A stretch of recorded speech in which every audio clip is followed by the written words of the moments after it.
আপনার এই আগমন অত্যন্ত সন্দেহের চোখে দেখি। এই খুনি হাসিনার রায়ের আগে খুনি হাসিনা সরাসরি অর্ডার করেন নাই, এই ন্যারেটিভকে প্রচার করার জন্য আপনার চেয়ে ভালো কোনো ফিগার না। আপনার দেখতে সুন্দর, এই শহীদ পরিবারগুলোর ট্রমা আপনি বুঝবেন না, কারণ আপনি সময় রাজপথে থাকা তো দূরের কথা, আপনি রাজপথে ছিলেন না। এমনকি ওখানে যারা জার্মানিতে আন্দোলন করেছে তাদের সাথেও ছিলেন না। এমনকি আরো ইন্টারেস্টিং হলো, যখন জুলাই গণ অভ্যুত্থান চলে তখন আওয়ামী লীগের বড় কোনো এমপি মন্ত্রী ধরে আপনি ছাই চেপে ধরেন নাই যে আপনারা সাবমিশন দিয়ে গুলি কইরা রিয়াবুকের কলিজে ছিঁড়ে ফেলতেছেন, ধরছেন? উত্তর দেন। আপনি তো কিছু করেন নাই। সুতরাং আপনি মানুষ মরে যাচ্ছে, মানুষের কলিজে ছিঁড়ে যাচ্ছে, এখন চিরতরে একটা 16 বছরের শিশু অন্ধ হয়ে গেছে, আর আপনি এটার সাথে কথা বলতে গিয়ে আপনি হাসতেছেন, আপনি নর্মালাইজ করতেছেন। এই পলিটিক্সটা আমরা কি কতটুকু বুঝি, শহীদ পরিবার প্রচন্ড কষ্ট দেয়। আরে ভাই, আমাদের একজন একভাবে অ্যাক্টিভিজমের প্যাটার্ন থাকবে, পক্ষ বিপক্ষ থাকবে। এই যে আমি আপনার সাথে বলি, আপনি আমার টক সাথে বলবেন, আমি আপনার গিয়ে বিপক্ষে বলবো, আপনি আমার সমালোচনা করবো, আপনি আমার করবেন। কিন্তু ভাই, আপনি একটা রিকোয়েস্ট করি, আপনার মানে আপনি তো সেন্সিবল মানুষ, আপনার এই অ্যাটিটিউডটা না শহীদ পরিবারদের অনেক খুব কষ্ট দিচ্ছে। আপনি তাদেরকে একটা সরি বলে দিয়ে, তাতে আমার মনে হয় আপনি বড় হবেন। আপনার এই কাজটা উচিত হয় নাই। দেখেন, আমি আপনার যেটা বলতে চাই সর্বশেষ, সেটা হলো আমি আপনার এই আগমন অত্যন্ত সন্দেহের চোখে দেখি। আমি দৃঢ়ভাবে বিশ্বাস করতে চাই আপনি কোনো এজেন্ডা নিয়ে আসেন নাই। কিন্তু বাংলাদেশের মানুষকে আমি বলি, প্লিজ, বাংলাদেশের 18 কোটি মানুষ একমাত্র গণহত্যাকারী ছাড়া বাকি সকল বাংলাদেশপন্থী দল, রাজনৈতিক দল, শক্তি, সামনে যখন নভেম্বর আসছে, যেটা গত 1.5 বছরের মধ্যে সব থেকে ক্রিটিক্যাল টাইম আমাদের জন্য, কোন টাইম? যখন খুনি হাসিনা যতগুলো গণহত্যা করেছে তার অনেকগুলো বড় রায় হবে এই মাসের মধ্যে, নভেম্বরের মধ্যে। এবং এই যে ঘাতক জেনারেল, তাদের বিরুদ্ধে অফিসিয়ালি ট্রায়াল শুরু হয়েছে।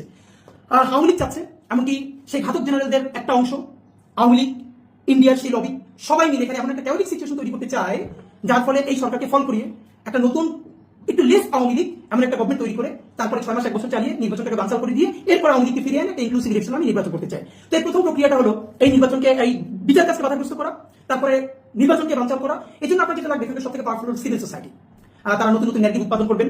তো আমার যেটা মনে হচ্ছে, এই খুনি হাসিনার রায়ের আগে খুনি হাসিনা সরাসরি অর্ডার করেন নাই, এই নিচের কিছু র্যাবের অফিসাররা সরাসরি এটা করেছে। খুনি হাসিনা এটা জানতেন না, তাকে ভুল বোঝানো হয়েছে, আনু মোহাম্মদ সাদ্দের মতো, উনি জানেন না, আর সবাই জানেন, ওনাকে শুধু ভুল বোঝানো হয়। এইরকম কিছু ন্যারেটিভ নির্মাণের জন্য সিভিল সোসাইটি থেকে চেষ্টা চলছে। আমার মনে হয় এই ন্যারেটিভকে প্রচার করার জন্য আপনার চেয়ে ভালো কোনো ফিগার না। আপনার দেখতে সুন্দর, এবং সিভিল সোসাইটির সাথে আপনি সবথেকে বেশি কানেক্টেড। সুতরাং আপনার প্রথম কাজ হলো আপনি তাদেরকে লঘু করবেন। দেখেন, হাসনাত সার্ভিসের পলিটিক্স আমি করি না, এনসিপি পলিটিক্স করি না, কিন্তু যেখানে ওদের যেই দোষটা নাই, এই প্রতিবাদ আমরা সবাই করেছি। আপনি যখন সাদ্দামের সাথে ইন্টারভিউ করতে চান, সেদিকে আপনি কিভাবে আপনি সরি ফিল করবেন যে আপনি এটা চেয়েছেন। আপনি হিটলার ইন্টারভিউ জার্মানিতে বসে করতে পারতেন।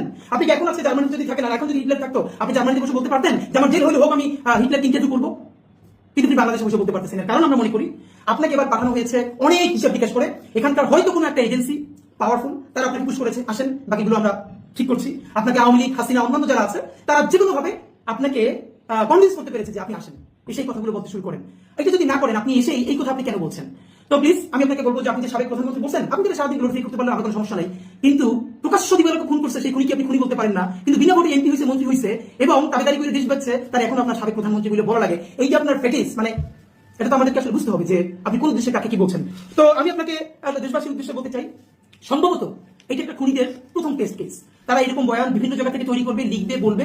যদি প্রথমবারে তারা উতরাইয়া যায়, তাহলে সেকেন্ড ফেজে তারা কোথা থেকে আরো বড় করে চেষ্টা করবে এবং বিচারকে ভণ্ডুল করবার চেষ্টা করবে।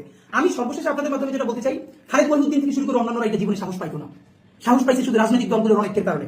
আমরা বলেছিলাম আপনারা যেটা রাজনীতি করেন, কিন্তু জুলাইয়ের প্রয়োজনে আপনারা একতাবদ্ধ থাকেন।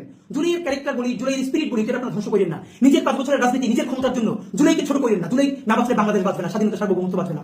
খালেদ মহিউদ্দিন চিন্তা করলেন, এখন যদি আমি জুলাইয়ের ক্যারেক্টারগুলোকে নিয়ে মকারি করি, রক্ত, বিপ্লব, এইরকম করে বলি, তাহলে আমার প্রথম সেটা দিবে বিএনপি। কারণ এনসিপি, যেহেতু তারা এনসিপি ক্যারেক্টার হয়ে গেছে, সুতরাং তাদের বিরুদ্ধে বলে কোনো সমস্যা, আমাকে বিএনপি সেটা দিবে।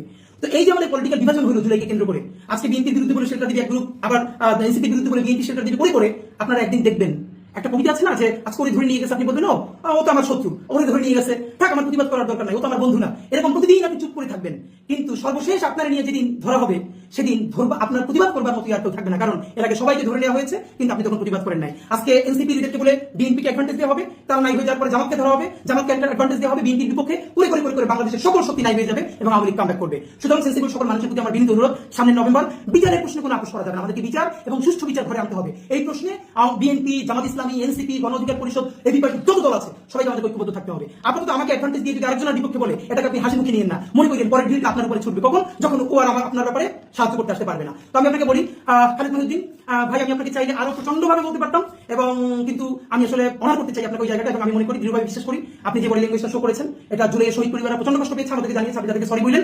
আর হাসিনার যদি খুনি দেখতে আপনার খুব কষ্ট হয়, যদি প্রপার এভিডেন্স আপনার কাছে মনে হয় না, এটা এভিডেন্স নাই, হাসিনাকে গিয়ে জিজ্ঞেস করতে হবে, তাহলে আপনি প্লিজ হাসিনার সাথে দেখা করেন না, তাকে করে জিজ্ঞেস করেন সেই গুণগুলো করছে কিনা, ভিডিওগুলো দেখাইয়া। কিন্তু এই যে তারে ইন্টারভিউ করে আপনি জেলে গিয়া হিরোইক একটা মহাকাব্য তৈরি করবেন, এটা জুলাইয়ের সাথে গাদ্দারি বলবো না, এইটা হলো এখানকার ভ্যান চালক, রিক্সাওয়ালা, যারা আপনার মতো বিশেষ কাটার হয় নাই, চেহারা ভালো না, যার কোনো কণ্ঠস্বর নাই, এইসব মানুষদেরকে এই লিগটা কেমনি করে খামচে খামচে খায় তার একটা ক্লাসিক উদাহরণ হয়ে থাকবে। এগুলো করেন না ভাই প্লিজ। ধন্যবাদ।